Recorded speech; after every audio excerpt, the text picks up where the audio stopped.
Good morning, ma'am. My name is Donna Baldaran. I am a level 1 student nurse from the Medical Colleges of Northern Philippines. For verification, ma'am, may I know your name and the date of your birth? I am Rodalyn Manding and I was born on February 3, 2005. Okay, thank you, ma'am. So today, ma'am Rodalyn, I will be assessing for your thorax and your lungs to see if there are any abnormalities so we could attend to it immediately before it gets worse. Would that be okay with you, ma'am? Yes. Okay.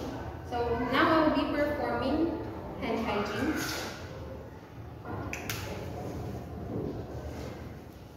Assuming that I've already assisted the patient to undress and put on an examination gown, assuming that I've already assisted the patient to a comfortable sitting position, and then now I will be exposing her posterior thorax. Please turn, ma'am. So first, I will be inspecting the posterior thorax of the patient to see if there are any discolorations, if the shoulder blades are symmetric, if there are any dislocations in the spine, or if there are any curvature in the spine. And to see also if the expansion is symmetric when she is breathing, and if there are any use of accessory muscles. Okay, relax lang po, ma'am. Okay, so I observed na wala naman pong mga discoloration sa posterior portion po ng patient. And then, symmetric naman po yung shoulder blades ng patient. Wala naman pong signs ng curvature or any dislocation in the bones. And then, symmetric din po yung expansion when she is breathing. And then there are no use of accessory muscles. Okay, now I will be checking for the anteroposterior and the lateral diameter of the patient.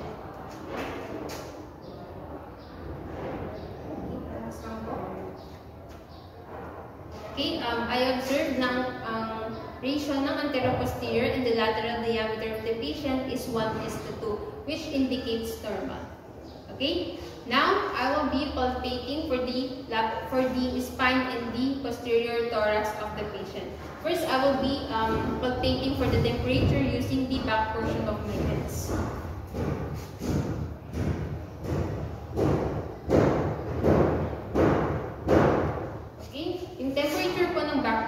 Patient is warm, hindi po siya ganun kalamig, hindi rin po siya ganun kainit.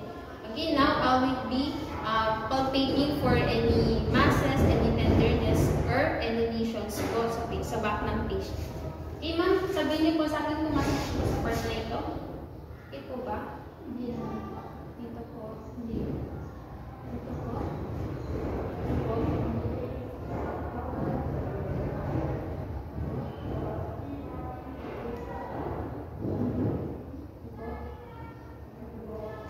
There are no signs of any masses naman po, and then as verbalized by the patient, hindi naman po masakit nung pinapalpate ko, so there are no signs of tenderness din.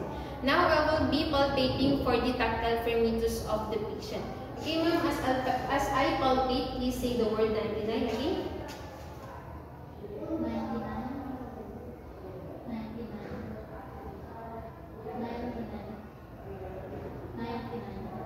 Okay, so meron naman po akong na-feel na vibrations, and it is bilateral and symmetric with each other.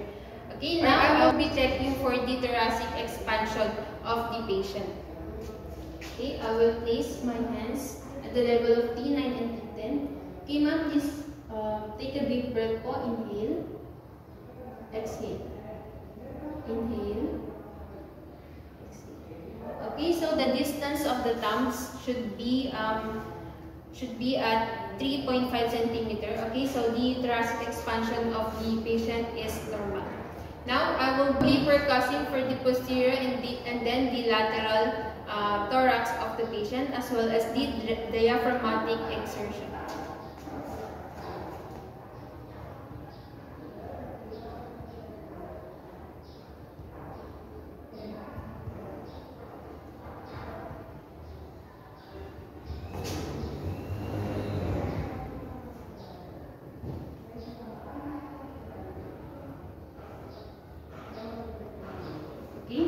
So, normal naman po. Ang nahihir po natin na sound ay resonance.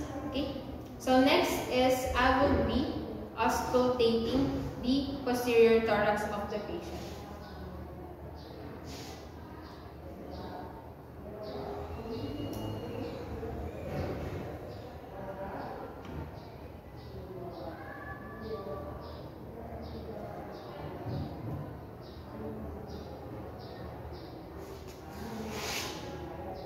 Okay, ma'am, please take a deep breath up. Inhale.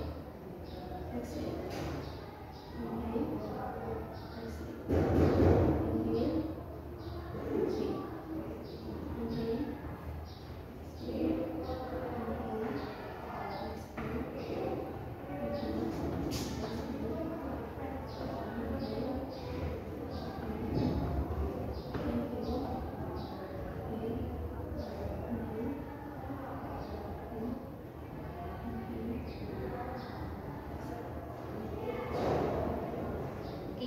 So let's proceed with the anterior portion of the thorax of the patient.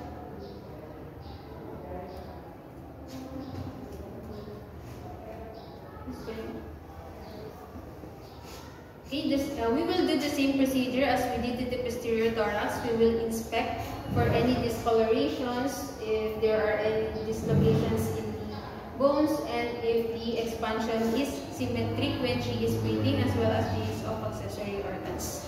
Next is we will palpate for the anterior thorax of the patient.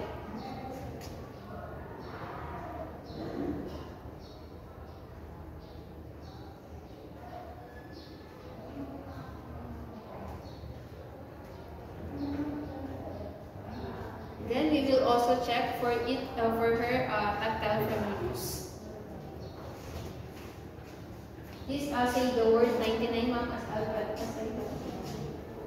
99. 99. 99. Okay, so there are vibrations naman po. Now we will percuss for the posterior portion of the patient.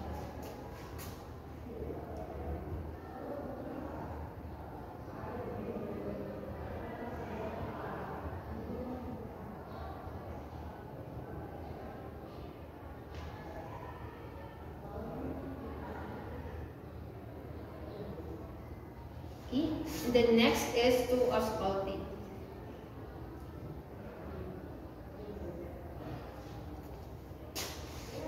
Just take a deep breath up in your mouth. Inhale. Exhale. Inhale.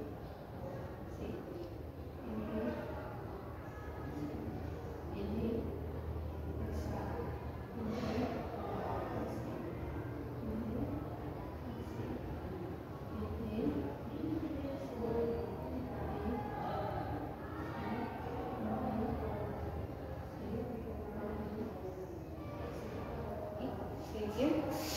Now we will proceed with inspecting the breast of the patient. We will instruct the patient to put her hands on her side.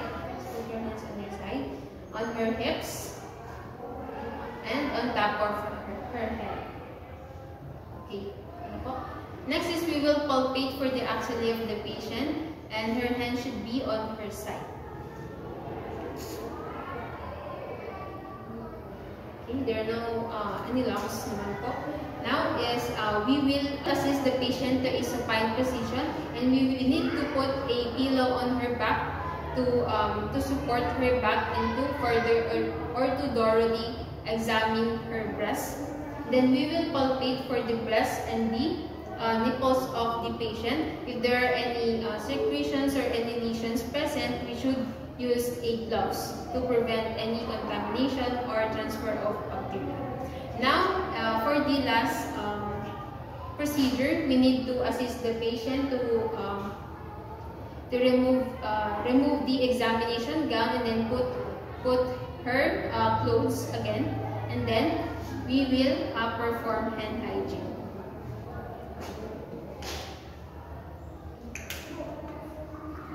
And of course, we need to document everything that we did with the patient, the information that we assessed with the patient.